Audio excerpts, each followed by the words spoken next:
तकरीबन 40 दिन के सफर के बाद चंद्रयान-3 चंद्रमा की सतह पर उतरने की तैयारी में है और सबसे मुश्किल टास्क यही होता है कि कैसे घूमते हुए चंद्रयान कैसे चंद्रमा की सतह पर उतरेगा। उतरना अपने आप में बहुत डिफिकल्ट टास्क मानते हैं वैज्ञानिक और मानते हैं कि ये प्रोसेस यदि सबसे सही हो गया तो फिर सब कुछ अच्छा हो जाएगा। हम भोपाल के रीजनल साइंस सेंटर पे हैं और रीजनल साइंस सेंटर पे यहाँ पे एक 3D के माध्यम से लोगों को बताया जा रहा है, समझाया जा रहा है कि ये सब कैसे प्रोसेस कर रहा है। हमारे साथ हैं साकेत सिंह कौरव जी जो प्रोजेक्ट कोऑर्डिनेटर हैं इस पूरे सर हम सुबह से देख रहे हैं आप लोगों को बड़ी आसान भाषा में समझा रहे हैं कि कितना मुश्किल टास्क है सब कुछ।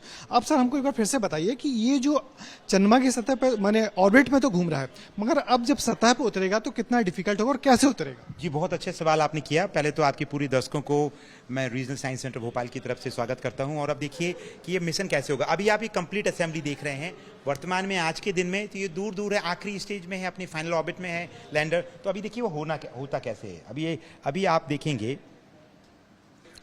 कि ये अलग हो गए हैं, ऑलरेडी अलग हो चुके हैं। इसरो ने ऑफिशियल कंफर्म किया। ये आपका प्रोपल्शन मॉड्यूल है जो चांद के कक्षा में घूमता रहेगा, ये लेके गया था।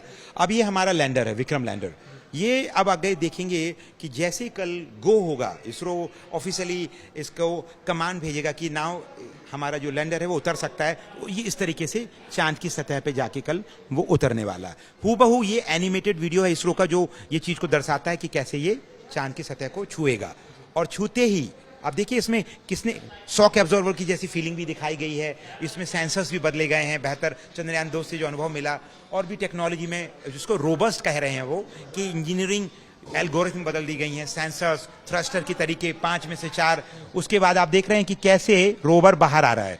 तो कुछ घंटों बाद जब सब कुछ सही रहेगा तो रोवर को बाहर भेजा जाएगा और फिर ये दोनों 14 दिन वहां रहने वाले हैं। तो ये जो मोमेंट है अभी ऑर्बिट से सक्सेसफुली उतरना, उसी में सबसे बड़ी चुनौतियां हैं इंजीनियरिंग के और साइंस एंड टेक्नोलॉजी के पॉइंट ऑफ व्यू से। वो अचीव होने के बाद भारत चौथा राष्ट्र ये कारनामा करने वाला होगा। तो एज ए साइंटिस्ट आप इस घटना को कितनी बड़ी मानते हैं, कितनी बड़ी उपलब्धि मानते हैं यदि सक्सेस हो जाता है, सब कुछ होता है? देखिए हमारे लिए अगर भारत के अंतरिक्ष अभियान के बारे में हम बात करें, हमारी इसरो के जो साइंटिस्ट इंजीनियर्स हैं अथाह मेहनत करते हुए हर मिशन को अंजाम देते हैं, तो इसमें भी वही होने वाला है। इसमें भी वही होने वाला है। और आप देखिए हमारे लिए यूरेका मोमेंट्स होगा। जैसे अमेरिकन स्पेस एजेंसी के पहली बार जब उन्हें नील आर्मस्ट्रांग को उतारा, उनके लिए वो यूरेका मोमेंट्स था। और हजारों लाखों लोगों ने इंस्पायर हुए, वो यंग जनरेशन उस समय, और बाद में चल के उन्हें साइंस एंड टेक्नोलॉजी में कैरियर बनाया। और आप देखते हैं फिर कैसे कमाल हुआ। तो हमारी भारत के अब जो युवा हैं या अब जो स्कूल्स में बच्चे हैं, वो इस तरीके की घटनाएं उनके टाइम में हो रही हैं जब भारत का खुद का अंतरिक्ष यान अपने ही रॉकेट से चांद की सतह पर उतर रहा है। तो हम सबके लिए जितना कमाल की ये साइंस एंड टेक्नोलॉजी का डिमॉन्स्ट्रेशन है दुनिया के लिए। और प्लानिटरी साइंस में जियोलॉजिकल एक्सपेरिमेंट्स के लिए अगर आप बात करें, सीस्मिक एक्टिविटी की हो या दक्षिण ध्रुव पे पानी की तलाशने की बात हो या टेक्नोलॉजिकल डिमॉन्स्ट्रेशन हो कि आप उसको सलामती से बिना नुकसान पहुंचाए उतार देते हैं, ये सब चीजें पूरी दुनिया में स्पेस साइंस के लिए बहुत बड़ा कमाल का अचीवमेंट होगा। और देखिए नॉलेज बिलोंग्स टू एवरीवन। तो हमारे द्वारा अर्जित किया, हमारे भारत के द्वारा अर्जित किया हुआ नॉलेज चांद की अन्वेषण की यात्रा में अंतर्राष्ट्रीय रूप में डेफिनेटली कंट्रीब्यूट करने वाला है। और इसका जीता जागता उदाहरण चंद्रयान-1 को देख लें आप।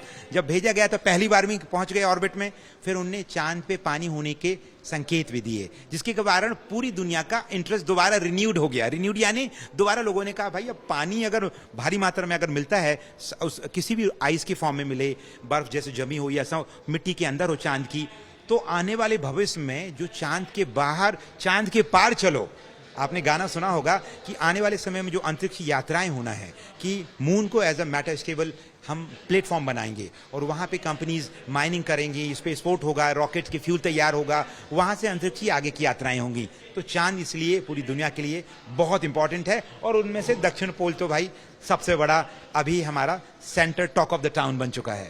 तो निश्चित ही भारतीय इसरो अंतरिक्ष विज्ञान के लिए यूरेका मूवमेंट होगा कि इससे बड़ी उपलब्धि क्या होगी। भारत ने ऐसा लगेगा कि हमने बहुत बड़ी उपलब्धि पाली और इस उपलब्धि को देखने के लिए पूरा देश टकटकी लगाए देख रहा है कि कब वो क्षण आएगा जब भारत का चंद्रयान-3 आसानी से उतरेगा और फिर उसमें से रोवर निकल के सारा कुछ एक्सप्लोर करेगा जो दुनिया ने अब तक देखा नहीं है। कैमरामैन होमेन के साथ ब्रजेश राजपूत, एबीपी न्यूज, भोपाल।